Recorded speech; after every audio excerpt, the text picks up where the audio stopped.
Before we go any further, I want you to take a slow breath and just be here with me for a moment.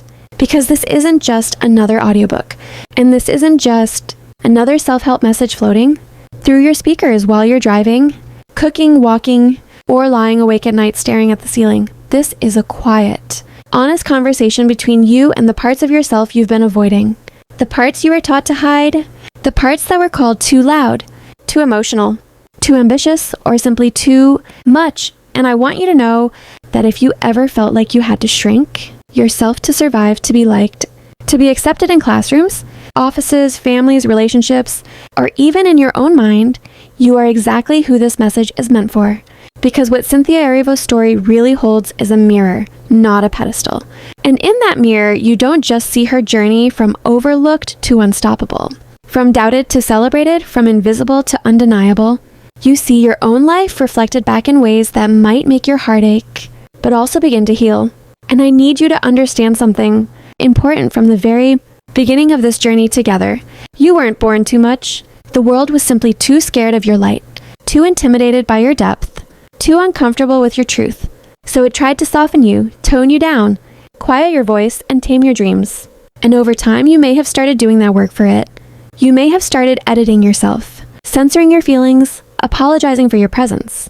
And tonight, in this moment, I want to gently, lovingly remind you that the parts of you that were labeled too much are actually the parts that make you extraordinary. And as we walk through this emotional, vulnerable, and deeply human journey inspired by Cynthia's life, her discipline, her music, her silence, her struggles, and her strength, I want you to stop listening to me as a narrator and start hearing me as a friend sitting right beside you. Because the purpose of this is not information, it is transformation, it is remembrance. It is you finally giving yourself permission to expand again, to breathe again, to feel again, to dream again, and most of all, to come home to yourself. You ever sit with yourself late at night? Maybe the world finally quiets down, your phone is face down, the TV is off, and it's just you, your breath, and that invisible pressure in your chest, the one that keeps whispering, "You're too much." Too loud, too emotional, too ambitious, too intense, too sensitive, too different, and I want you to stay with me right here in this feeling. Because what if I told you that the very thing you were taught to shrink is the exact thing that was meant to expand the world around you? That the fire you keep apologizing for is the same fire that lights the path forward. Because Cynthia Erivo didn't become Cynthia Erivo by becoming less. She became who she was meant to be by slowly, painfully, bravely becoming more of exactly who she already was. And I want you to imagine this for a second, like it's a real scene from your own life in New York, Chicago, Atlanta, LA, a moment that feels ordinary until it changes everything. You're on a subway, a bus, stuck in traffic on the 405, or sitting outside some small audition room, classroom, gym, office, break room, and you've got a dream so big you feel embarrassed even saying it out loud. And someone once told you to be realistic, to calm down, to lower your expectations, to stop acting like you're special. And you listened, didn't you? You started shaving off pieces of yourself just to fit inside rooms that were never built for you. And the wildest part is, 10 years can pass just like that, quietly, silently, like pages flipping in a book you're not even reading anymore. And then something, one song, one moment, one memory, one unexpected opportunity can pull you back to who you were always meant to be. Like when Cynthia learned the songs of Wicked a decade before she would ever stand as Elphaba on the world's biggest stage. She didn't know then what those lyrics would someday unlock in her. She just trusted the feeling inside her body, the recognition, the resonance, the knowing that this music was speaking directly to her soul.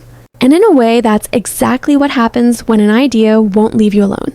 When a goal stays with you for years, when a direction keeps calling your name even when you're walking the opposite way. And I need you to understand something very important about that. It's not haunting you, it's guiding you. Like an internal compass that refuses to break even when you try to snap it in half. And I think of people across America every single day. People running marathons in Central Park or along the Golden Gate Bridge. People waking up at 4 a.m. in Texas or Ohio or Oregon to train, to study, to practice, to get better at something no one's even clapping for yet. And on the outside, it looks like just discipline, just grind, just routine. But on the inside, it's actually hope mixed with fear, mixed with something sacred. And Cynthia talks about those marathons, both the physical ones and the invisible ones we run in our hearts. And the reality is, not everyone starts with confidence. Not everyone believes in themselves at the starting line. Sometimes you show up shaking, doubting, questioning every step, but your body knows before your mind does. Your body knows when something is aligned. Your body knows when something is true. And if you've ever sat in a room and felt your chest tighten, your stomach twist, your shoulders tense, it wasn't weakness, it was wisdom. And nobody teaches us that. Nobody sits us down in American schools and says, hey, your body's trying to speak to you. Listen to it. Instead, we're taught to drown it out with caffeine, with scrolling, with noise, with comparison, with people who are just as lost as we are pretending they have it all together. But Cynthia's life, her journey, her presence, is living proof that the more you tune into your body, your voice, your instincts, the more powerful your decisions become. And I want to make this real for you, not just poetic. Think about a time someone told you you are too much.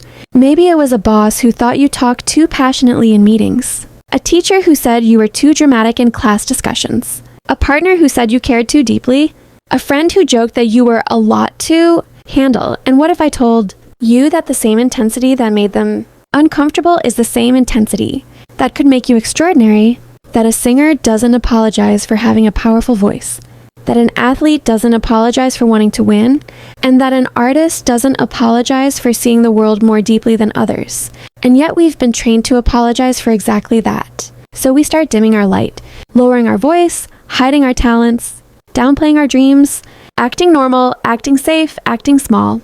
And Cynthia's story is a reminder to reverse that process, to unlearn the shrinking, because when she stepped onto Broadway, when she performed on the world's biggest stages, when she prepared to step into the iconic role of Elphaba in Wicked, she didn't bring less of herself. She brought every scar, every failure, every heartbreak, every mile she ever ran, every doubt she ever faced, and she poured it into her voice, her movement, her presence, and that is why the world couldn't look away.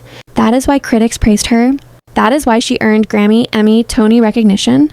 That is why she stood on the edge of an Oscar. Because the world doesn't connect to perfect. The world connects to true, to raw, to real, to someone who stopped pretending. And I want you to imagine reading this, listening to me like I'm sitting right next to you in a coffee shop in Seattle or a diner in Kansas or a library in Boston, leaning in and saying, you were never meant to be less. You were meant to understand your power, respect your power, and direct your power, not hide it away like something shameful. And the mistake so many people make is they wait for permission to finally be who they are, but no one hands it to you. There's no golden envelope, no official approval, no perfect moment where fear just disappears. There is only a quiet decision inside you that says, I'm done shrinking myself to make this world comfortable. And that decision might feel terrifying. It might make you feel lonely. It might even make people walk away. But it will bring you closer to yourself than you've ever been before. And that is where your real life begins. Understood. I'm continuing the same flowing paragraph, adding even more emotion, vulnerability, and direct connection to the listener. No headings. No story breaks. This is still the same paragraph, just a technical continuation for delivery. Technical split. Part 2 of the same continuous paragraph. Deeper emotion added. Maup. And if I'm being completely honest with you, there's a part of this journey that hurts. A part that doesn't get the spotlight. A part that no award ceremony or red carpet photo can show. Because becoming more of yourself means coming face to face with every moment you were told you weren't enough, every time you were overlooked, every time your voice shook, every time you walked back to your car fighting tears, every time you smiled through rejection, every time you felt invisible in a country filled with billions of voices. And maybe you know that feeling too well. Maybe you've sat in your apartment staring at the ceiling wondering, is this it? Is this all I'm ever gonna be? And that question comes with this quiet grief, this ache for a life you haven't touched yet. And Cynthia's story is not just about success. It's about staying with that ache long enough to let it teach you something. Because running a marathon is not just physical. It's emotional, it's spiritual. It's the act of telling your body, your mind, your heart, I believe in you even when you don't. And I think about those early mornings when the streets of an American city are still dark, when the only sound is someone's shoes hitting the pavement, breath against cold air, and that lonely runner, whether it's Cynthia or you or some kid training for their first big race, is out there proving one quiet, powerful truth. Consistency is louder than doubt. And you may not have a Broadway stage right now. You may not be walking into a recording studio. You may not be preparing for a Hollywood role. But you have your own stage every day, your own performance, your own audience, the one that lives inside you. And that audience is watching to see, are you going to give up on me? Or are you finally going to fight for me? And that's where the emotional shift begins. Not when applause happens, but when self-abandonment stops. Because the deepest wound in a person isn't rejection from the world. It's rejection from themselves. And so many of us became strangers to our own hearts. We stopped listening. We stopped trusting. We stopped dreaming out loud. And Cynthia's words, her life, her energy, are like a hand on your back saying, come back. Come back to yourself. You are always enough. And I need you to feel this, not just hear it. Imagine the little version of you sitting in front of you right now. The one with big ideas, loud laughter, wild imagination. The one who believed anything was possible. And imagine what it would do to that version of you if you finally said, I see you. I'm sorry I hid you. I'm ready to let you live. Because there is something incredibly emotional and healing about returning to the parts of you that never stopped loving you, even when you didn't love yourself. And Erivo's journey through song, through movement, through discipline is a form of coming home. And that's the part usually left out of success stories, the S, homecoming, the slow return to the self. And I think of American students in music halls practicing alone late at night, single parents pushing through exhaustion for their kids, immigrants building new lives one step at a time, young Black girls watching Cynthia on screen and thinking, maybe there is a place for me too. And that representation, that presence, that power cannot be measured by numbers or trophies. It's measured in hearts, in courage, in quiet moments when someone chooses not to quit, because they saw someone who looked like them refuse to disappear. And if you're listening to me right now, I want you to understand that your story matters just as much, that your emotions are not weaknesses, they're information, they're energy, they're intelligence. And every time you've cried, every time you felt deeply, every time you cared too much, you were actually showing your strength, not your fragility. And this world tries to numb us, tries to make us colder, tougher, quieter. But the real revolution is staying soft in a hard world. The real power is feeling deeply and still choosing to rise. And when Cynthia stepped into Wicked, she didn't just play a character. She embodied every outsider who was misunderstood, every woman who has been called too much, every dreamer who refused to conform. And that energy travels, it seeps into people. It awakens something ancient inside them. A remembering, a knowing, a whisper that says, you were born to expand, not to shrink. And if I could reach through the script and take your hands for a moment, I'd look you straight in the eyes and say, stop asking the world if it's okay for you to be you. The world is still catching up. Your job is to be brave enough to arrive first. Because the truth is, every great change begins with one person deciding they will not betray themselves anymore. And that decision doesn't come with fireworks. It comes with tears, shaking doubt, and then a quiet peace. The kind you've been searching for in places, relationships, achievements, distractions, but it was always living inside you, waiting for permission to breathe. And Cynthia didn't find her power on a stage. The stage just revealed the power she had already built in silence. Step by step, breath by breath, mile by mile. And you are doing the same thing whether you see it yet or not. You are running your own invisible marathon right now. You are building a stronger, fuller version of yourself right now. And one day, maybe sooner than you think, you are going to look back and realize that this moment, right here, when you chose not to look away from your own heart, was the moment everything began to change. And here's something even deeper that I need you to stay with for a moment. Because the journey Cynthia is really pointing us toward is not just about performance, fame, success, or achievement. It's about permission. The kind of permission you were never given as a child. In school, in your community, in your job, in your family, the permission to take up space, to speak, to try, to fail, to be seen. And if you think about it honestly, when was the last time you truly gave yourself permission to want what you want without feeling guilty, selfish, unrealistic, or ungrateful?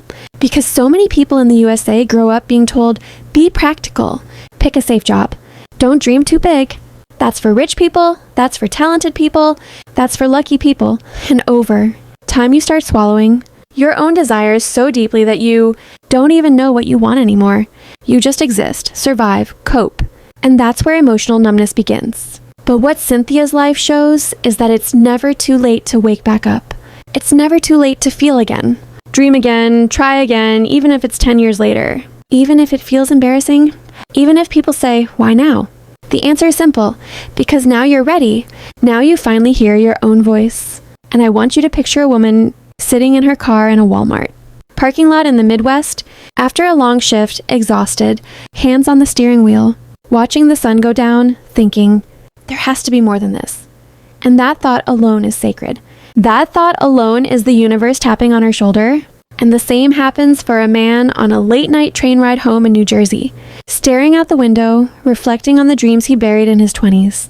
And for a teenager lying in bed scrolling through a phone in California, feeling both inspired and lost at the same time. And that inner ache, that inside pull, that's where the story begins. Because it's not about becoming someone else. It's about returning to who you were always meant to be.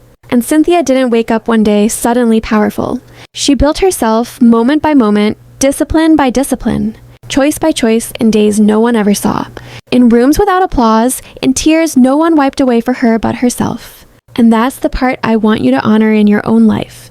The unseen effort, the invisible growth, the emotional weight you carry in silence. Because the world may not clap for that, but it is shaping you into someone unbreakable. And when you finally step into your own spotlight, whether it's in a classroom, a business, a stage, a studio, a hospital, a uniform, a home, people won't just see your talent. They will feel your journey, your scars, your depth, and that is what moves people. That is what connects them to your voice, your art, your work, your leadership, your presence. And the more honest you are with yourself, the more powerful that impact becomes, because you stop performing and you start expressing. And there's a huge difference between those two things. And I want you to breathe for a second and think about this simple but uncomfortable question. If I stopped being afraid of being too much, who would I become? Would you love harder, speak louder, create more, leave a job that suffocates you, start a project that excites you, take your body seriously, take your mind seriously, take your soul seriously, and does that idea scare you? Because fear is a sign that something meaningful is waiting on the other side. And Cynthia leaned into that fear every time she stepped onto a bigger stage, every time she accepted a role that demanded more of her, every time she let the world see her. And I promise you, she had doubt too. She is human too. Just like you, she questioned herself, she felt the pressure, she felt the weight of expectation. But what separated her was not a lack of fear. It was her refusal to build a life around that fear. And right now, someone listening to this needs to hear that your anxiety is not a stop sign. It is a checkpoint, a moment to breathe, a moment to ground yourself, and then a sign that says, keep going, because you do not outgrow dreams. You outgrow excuses, and the emotional truth is this. Your life is already trying to move you toward your fullest version. Through discomfort, through longing, through repetition, through lessons, through heartbreak, through inspiration. And what Cynthia's experience whispers to you, without even trying, is that the world will only see as much of you as you are willing to show it. And the more authentic that version is, the more magnetic your life becomes. And so if there are parts of you that you have buried, hidden, muted, locked away, I want you to imagine slowly opening that door, letting light touch those pieces again, letting them breathe again, letting them sing again, because you were never meant to live quietly inside yourself. And the person you are becoming is already on her way, on his way. And the only thing required now is for you to meet them halfway by believing. Even just a little, that being too much was never your problem. It was your power all along. And as we reach the end of this journey together, I don't want you to think of this as the ending of a story, because it's not. It is only the beginning of your own. A story that does not have to look like Cynthia Erivo's, does not need a Broadway stage, does not need cameras, awards, or public applause to be meaningful and powerful, because the most important stage you will ever stand on is the one inside your heart. And the most important audience you will ever face is yourself. And from this moment forward, I want you to start listening differently to your body when it speaks, to your emotions when they rise, to your dreams when they whisper in the background of your everyday responsibilities. Because those whispers are not distractions, they are directions. And if there is one truth I want to leave you with, it is this. You were never meant to fit into the world as it is. You are meant to become part of the reason it changes. And whether you are sitting in a small apartment in New York, driving down a long highway in Texas, working a double shift in a hospital in Chicago, or standing at the edge of doubt in your own mind, I want you to remember that being too much was never your weakness. It was the world's invitation to rise, to expand, to create, to lead, to love fully. And unapologetically, and if today, even in the quietest way, you feel a spark inside you, a small shift, a gentle courage, then this journey has already done its work. And now all that's left is for you to take the next step. No matter how small, no matter how shaky, no matter how uncertain, because the world does not need a quieter version of you. It needs the real one, the brave one, the honest one, the one who finally chooses to live out loud,